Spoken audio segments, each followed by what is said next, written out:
Hope you're all doing well. I'm finally back with another back issue haul. It's been a while, I think, since I'm going to be showing books from the summer that I hauled from the summer. And I'm just starting to process them now. So before I put them away, I just want to show and tell. So here's the homage, the reprint of The Killing Joke that came out on the Batman Harley Quinn Day. This is the Spanish edition. Dialogue inside is all written in Spanish. Pretty interesting find. I only got this one for $3. This is All Star Western Presents Outlaw issue number 2. Gorgeous Neil Adams cover, but I was surprised to see it that low and that cheap, because I've always been interested in this character right here, El Diablo, who is Lazarus Lane. He's in the backstory of this issue. I think the interiors are done by Gray Morrow. I have to double check, but yeah, such a great find for $3, eh? I just tweeted this out 2 days ago. Had a really cool conversation with my good friend Frankie. This is Marvel 2-in-1, The Thing and Starhawk, issue number 61. Awesome covers by George Perez, Terry Austin inks. First appearance of her. And the coloring is just incredible too. I was talking to Comic Crack about the static, you know, the blue and the red. Just pretty awesome stuff. I'm not really active in chasing down this volume of the Batman Strikes, these animated comic books. But it had a Harley Quinn cover on it. It's issue 35. I think these are the high issue numbers that are really hard to get and super hard to find in good condition. This is not in good condition by any means. You can tell someone read this book. But if I see them cheap, I'll pick them up. I refuse to pay above cover price for these books. Punisher versus Daredevil. This reprints issues 183, 184, and Daredevil 200 something, I'm not sure. But yeah, really cool. Got this for really cheap. I love it because it's in gorgeous high grade on a black cover. And I think this was the first time they reprinted those issue numbers. So this came out in the year 2000. Found this Star Wars #1 variant by Gabriel Dell'Otta. This is the Loot Crate exclusive. I actually found this in a thrift shop. There was a stack of comic books there, and it was still in its original poly bag and board, sealed.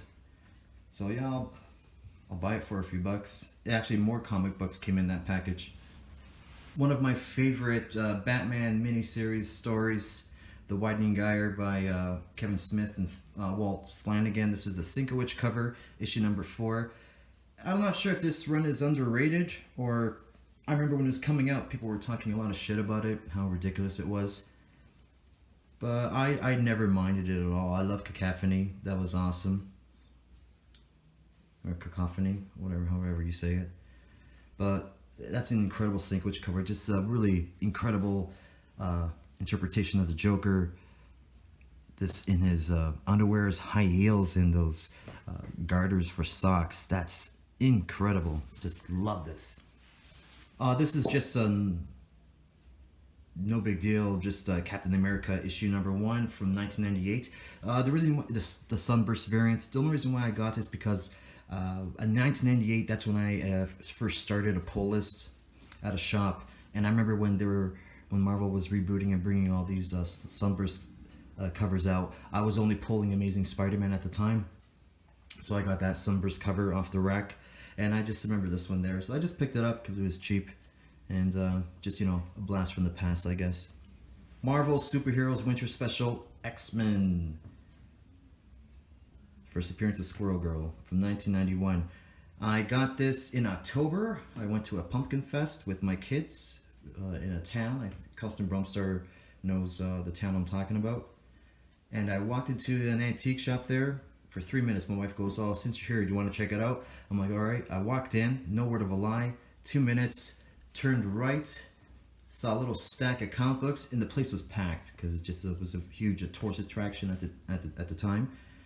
This was on top of the stack. I just grabbed it. I think it was scribbled like $4 or $5, and it's brought it home. I just opened it now, and I think I'm the only person who actually opened up this book. It's so crisp, it's so tight. So yeah, really cool. Marvel Team Up Annual number 4, Spider-Man and the Defenders. Got this one for $1. Frank Miller cover. We all know this book. It was talked about in a few videos a couple months ago. A pretty nice hookup from my shop guy. Fan Expo Art Germ Variant Generations number 1.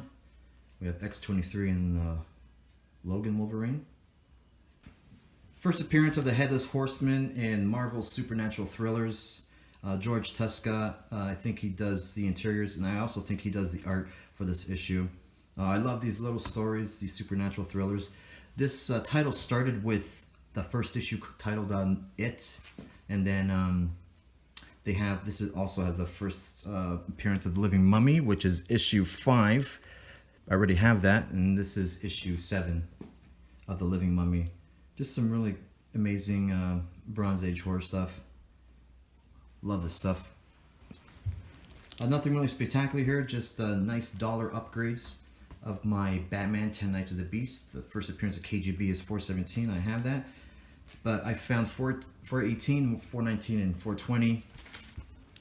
Just really good upgrades. Mine are really just really low grade. So I'll upgrade for $1. Really cool story too.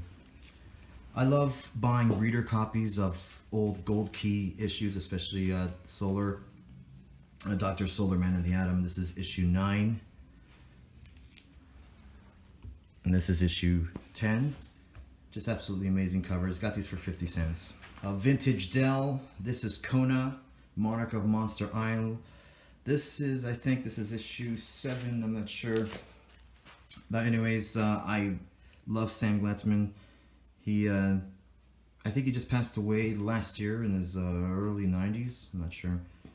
But yeah, and I'm a huge fan of the monster movies from the 50s, especially the Big Bug monster movies. But gorgeous painted covers. This issue is really, it's crazy. I was doing some research on it. This was Dell's most successful title, by the way, at the time in the early 60s. And the stories are just out of whack. I think everyone goes after issue 5, which is KONA versus a giant cat, like a giant kitten, which I'm going to track down. I'm going to hit this run. It's so fun. This is issue 9. So incredible. The stories are just so odd and hilarious. We have issue 12. Attacked KONA struggles against man-eating plants. Refers to himself in the third person, which is hilarious. Kind of like Tarzan. And then we have... I'm not sure what issue that is. It's probably a 12 or something. And then we have, this has Kane on it. Is this Gil Kane? I hope so. Issue 16. This is a weird, it can't be Gil Kane, can it? Pencils just don't look like Kane, actually. Anyways, love this stuff. Detective Comics 493. Are there any fans out there of Jim Aparo? I am. I love Jim Aparo. Are there any fans out there of the Swashbuckler? Thought so. This is the first appearance of Swashbuckler. Teams up with Batman.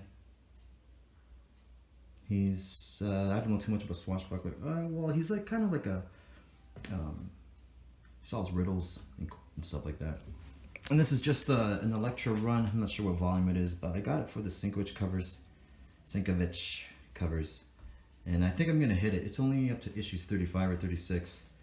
And it's so easy to smash. I like Electra. And this cover looks pretty cool. Here's issue 24, part 1 of the Job arc. Or I don't know, whatever. This is issue 25, Power Play, part 1. I guess the arcs are only 2 issues.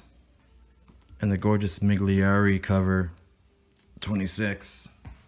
Alright guys, I got a lot of comic books to show. I'll be spamming you guys. I have a lot of free time this winter. So I'm going to be doing toys, comics, and I'm also going to be including my book hauls because I love collecting and reading books. Alright guys, thanks so much. See you later.